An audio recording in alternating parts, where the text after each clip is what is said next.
After careful consideration, I've decided not to endorse your park. Hey! We're recording the podcast! Shut up! Good morning to you, wherever you are, because it is Morning Somewhere! for July 14th, 2025. My name is Bernie Burns, sitting right over there. She's tired enough to be in last year. It's Ashley Burns. Hi to Ashley, everybody. We're halfway through the year. We're more than halfway through the year. Yeah, you know what it was? I was so late or early on it. I think that I was like, oh, I'm going to mess this up. And then my brain goes, hey, you want to mess this up? Let's go nuts. You know what? Sometimes we all make mistakes. And fortunately for you, this isn't the kind of mistake that's going to like send you home from a world tournament, right? Yeah, right. It's just a little one. Today, France is playing Spain in the, what is it, the semifinals? I guess that's what it is. Yeah, so we're at the semifinals. So later today, France will play Spain. And then tomorrow, England will play Argentina. And then the losers of those matches will go on to play for third place, and the winners will go on to the final. Oh, right. When is that third place match? I don't even know when that is. So the third place match is on Saturday, July 18th, and then the final is on July 19th. 19th is Sunday, and the 18th is Saturday. 18th is Saturday. Okay. So it's going to be a big weekend. But you do have the opportunity, if you really feel like going a raw World Cup. I believe the France versus Spain match is in Arlington. Oh, So, you could if you want to splash out, I don't know, like a couple of steam machines worth of money. I was just thinking, how buy- many steam machines? Yeah, exactly. You could buy a ticket to one of these World Cup games. I would maybe consider it if it was England playing, for being part of the United Kingdom. But no, that's not even on the radar at this point. I'm shelling out like $30 to go see the Round Rock Express play later this week. But any predictions, Ashley, before we get into this? Like, tell me who's going to win it all? Hold on. Let's say I'm going to say France based on absolutely nothing. I'm going to say England. I'm bucking the tradition of living in Scotland and rooting against England. I'm going to be rooting for England, man. I want to see them win it all. I really do. It's coming home, huh?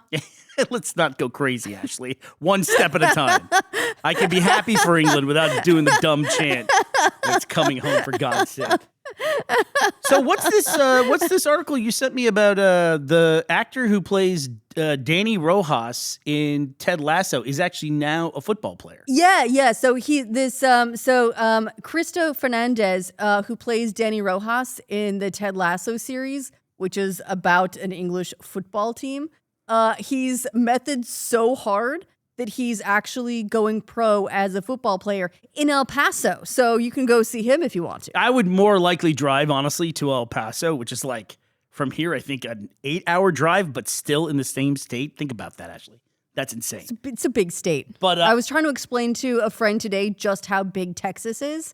And it was difficult to put into like scale just how far away you can drive from anywhere in Texas and still be in Texas. To drive to El Paso, Texas, let me get my directions here. Choose my starting point. How about where I am? How about that? So to drive to El Paso, Texas would be 8 hours and 48 minutes. Unless I want to pay tolls, and then I can shave 2 minutes off that. But yeah, so it's exciting that he's joining the El Paso Locomotive FC.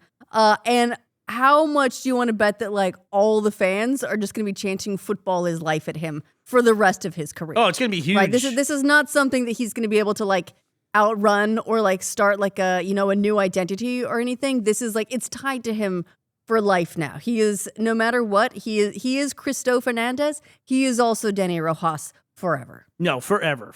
And he's such an endearing character when he shows up. Because he's one of the last characters to join, isn't he? Like he joins in season 2, I think. I think he becomes a more major character in season 2. Like he has a much more defined arc in season 2. I think he's in season 1, but yeah. It's kind of like a sweet, lovable character. But season 2 is a much more dramatic and memorable arc for him. Right. So it's very defining, and I think has set him even harder in people's memories. He introduces the mental health arc that becomes a big part of Ted Lasso in dramatic fashion. He does. He certainly does. We're not laughing. This will be fun to watch. By the way, we're not laughing at mental health. We're laughing at what kicks that off. It's a really kind of funny, tragic event that takes place with a mascot. And that's all I'll say about it. It's very, it's dark humor, but it's it was I would say a fun arc for him, and he was such a positive, sparkly character.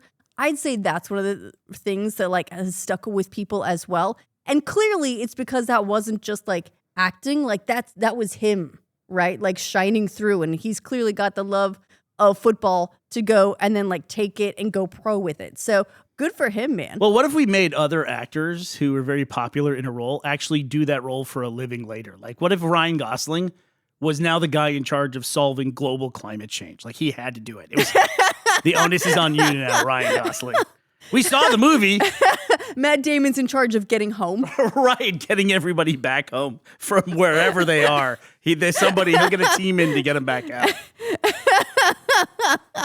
Imagine if you walk into an animal shelter and the security guard at the front desk is Keanu Reeves. I would turn around and walk out. Honestly, if you run into Keanu Reeves, just go be somewhere else. Yeah. It doesn't matter where else, just go be somewhere else. Immediately. If you run into him at check-in at a hotel, just stay somewhere else. And I'm just saying, if you follow this trend through to its logical conclusion, I just have to say, Elijah Wood and Viggo Mortensen, you know what you need to do right now in these dark times.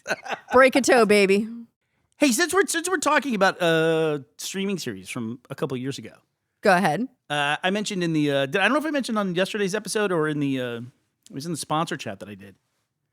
I end up watching a lot more movies when I'm in Austin because it's not really convenient for us to watch streaming series and movies in Scotland. We just don't have a setup for it. I don't want to be able to sound like one of those people of I never watch TV, but it's I think it's a couple of things. It's one that we only have there's a couple of screens in the house, but they're not conveniently located to just veg out for long periods of time.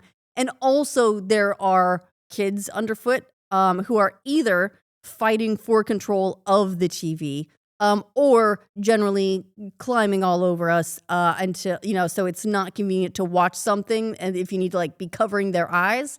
And if it's something more grown up adult and we need to wait until after they're in bed, well, guess what? We're exhausted too and no longer in the headspace where we're going to retain anything that we watch. Right. That's a really good point that I didn't think about, because the conversation of what do we want to watch here is different than it is in Scotland. I can't imagine having the conversation in Scotland of, hey, do you guys want to watch Miss Rachel or do you want to watch The French Dispatch? Which one do you want to watch? kind of changes the dynamic overall. But one of the things I watched, I'm in the middle of trying to watch the Charlize Theron and the guy whose name I should know who's in Kingsman. They did a show called Apex, which was people really loved. And they did? Yeah, they loved it. They loved the music in it. What's his name? I want to say Owen Egerton, but that's a friend of ours. It's not. What's it? Taron Egerton. Thank you very much. And yeah, it's called Apex. So I'm in the middle of watching that, but it's very shouty. So it's I kind of have to keep it low because otherwise I'm just bothering everybody in the house. But I watched something that I want to recommend to everybody, which was completely under my radar. Did you ever watch the Sandra Bullock series Bird Box? I watched sort of out of the corner of my eye, but it was one of those shows that's kind of scary, so I didn't stay in the room for long. Yeah, it's you know how I am, where it's I feel like people go out of their way to make a zombie movie and say it's not zombies, even though it's clearly zombies, and my thing of everything is zombies. This actually is breaks that mold to me, because it goes to show you can have an original catalyst that's really unique for an apocalyptic show or series and have it be really compelling and not have to constantly have the argument of whether or not it's zombies, because it's clearly not. It's something completely different. Right. The entire concept is so unique that you don't immediately compare it to anything else. Right. You don't have to pretend you're not trying to make a zombie movie. They're not trying to pretend that at all. Right. And right. And I enjoyed it. I don't know if it was very critically well received. I think I saw the IMDb. I think it was. I know it was really popular when it aired. Yeah. I think IMDb it had a 6.6, which isn't bad. By the way, did you read that Letterboxd is about to get bought and they don't know by who? I did see that depending on which article you read, they're in talks with different people. The last I saw was maybe it's Netflix that's going to buy them. Or Alexis Ohanian, one of the guys who founded Reddit to begin with as well, So, But once again, people are like, okay, you're going to buy this thing. All right, I'm already going to start backing up my data in preparation for this thing going to hell, basically. But right, because once there's an acquisition, it's going to change in some way. But so I just saw, and I didn't see this marketed anywhere. It was just recommended to me on my feed on Netflix. They recommended the sequel to Bird Box, which is Bird Box Barcelona. And I would recommend that. They made a sequel? Yeah, I think you would know if that's a good recommendation for you, because obviously I'm one of those people who I love like post-apocalyptic stuff or like during apocalypse, whatever that is. You know, I really like that stuff a lot. Right, like you like cusp of the apocalypse, like as it's all kicking off. Yeah, I like the day one stuff. I really do. It's like, but you can only do so much day one. Even like Walking Dead, they're constantly trying to have a series that's all like the first year of the apocalypse. And then it's like, well, we can't do that forever. And sure enough, it just turns into like every other one. Right. Well, I mean, if you think about it, like day one only exists for one day. And then so there's only so far you can draw that out, right? Before it's just we're living in it now. But this is kind of like, they can go to different places. Like this one, not to spoil too much in it, but obviously it takes place in Barcelona. It takes place in Spain. And what? Yeah, there you go. And it's kind of told non-linearly. So you get stuff for like the current timeline for where they are, but also like how they got to where they are and that kind of thing. Anyway, I thought it was really great. The other weird thing about it is that I've never seen a movie that was so aggressively like mixed languaged. Like, so you can't not pay attention. You know how Netflix has this thing where everyone's on their phone while they're watching it? Yeah. You can't do it with this. Yeah, I do. Because it's about half in Spanish and half in English. It might be 2/3 in Spanish, 1/3 in English. Interesting. So is it characters swapping? No. It's just people running into each other, and some people speak English and some people don't. And then later, as it goes further along, it's like, I don't know, it feels like it gets more English, or maybe I was learning Spanish as we went along, and I just understood everything. You're just internalizing it. But that's what they want you to do. I thought it was a really interesting story. So anyway, I'm just going to say I recommend Bird Box Barcelona if you like the first one. And if you didn't, well, who cares? Yeah. And while we're talking about movie stuff as well, I think I'd be remiss not to note that actor Sam Neill has passed away, who's a legend in acting, very beloved from the Jurassic Park and Jurassic World movies in particular, but like an amazing actor. And speaking of, while we're talking about like actors who went off who like methoded themselves like into completely different careers, I actually followed him for a really long time because he started a winery in New Zealand. And I just thought that was like such a cool left turn that I followed that quite along. He's well known for Pinot Noir. Well, actually, you probably never saw this one, but in the 90s, he also had a movie called Event Horizon, and it's a beloved horror movie. Did you ever see that one? No. That seems like one of the ones on the list that I probably should have seen. I know it's a very popular, very well-known film, and I should have seen it, and I just haven't. Well, I have a theory. I don't know, if it's the case. Sometimes you can go back and you can see like, oh, well, this was clearly an inspiration for this other huge thing. I feel like Event Horizon was the inspiration for the video game Dead Space, that series, which I'm sure you didn't play that either. No. Well, it's not exactly the same thing, but it's this weird, every now and then you run into like this combination of like hell and space. That's the best way I can put it, and it's weird how often those things tend to cross over. You mean like Demons on Mars? Right, like Demons on Mars, or like we learned from Warhammer. Apparently, that's how they fast travel in Warhammer, is by going through hell. That's their equivalent of the subway. Yeah, which is really interesting. So yeah, so rest in peace to Sam Neill, beloved actor.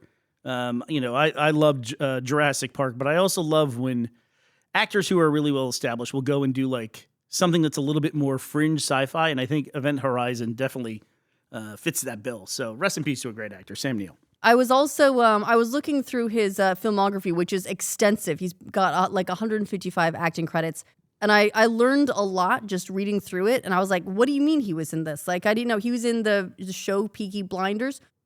Do you know he was also in the Thor movies? Yes, didn't he play Odin along with Matt Damon? Did. Yeah. He did. I think I was so distracted by the Matt Damon and Luke Hemsworth, I missed that it was Sam Neill was the Odin actor, like when they do the stage play. I missed that somehow. So he was an actor playing an actor in the Marvel Cinematic Universe. I like it. Yeah. Do you think that would disqualify him from like from like another MCU role, or is that one that they would just let go?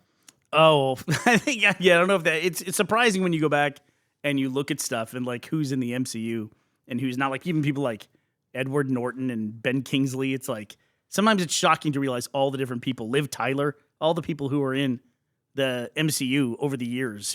It's a lot of people. That's a gravity well that pulled in a lot of careers. It does. And watch out if any of them end up methoding themselves into a new career, like you get Robert Downey Jr. in charge of national defense. And, it's maybe people, I talked a little bit about watching Fallout Season 2, and maybe people were being protective of it because of just the nature of the appearances.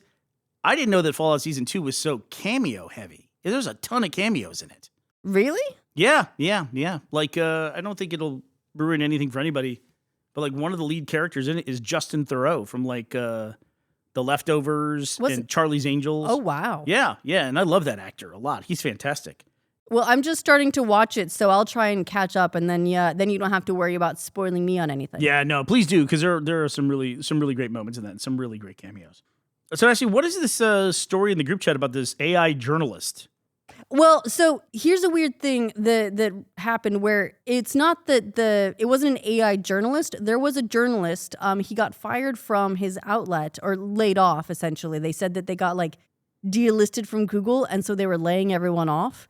And then the site kept going, and the journalist saw new articles written under his byline. No. But it was all very obviously AI generated. What the hell? So basically, the company laid off the journalist and then kept his whole byline and basically pretended he was still writing articles for them and just AI generating stuff and putting it out. Holy shit, that's crazy.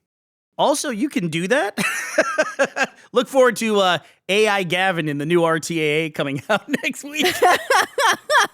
Right. No, you can't do that. They were trying to do that. Well, here's where the EU came to the rescue is he basically used GDPR to go to the company and say, you have to take all this shit down.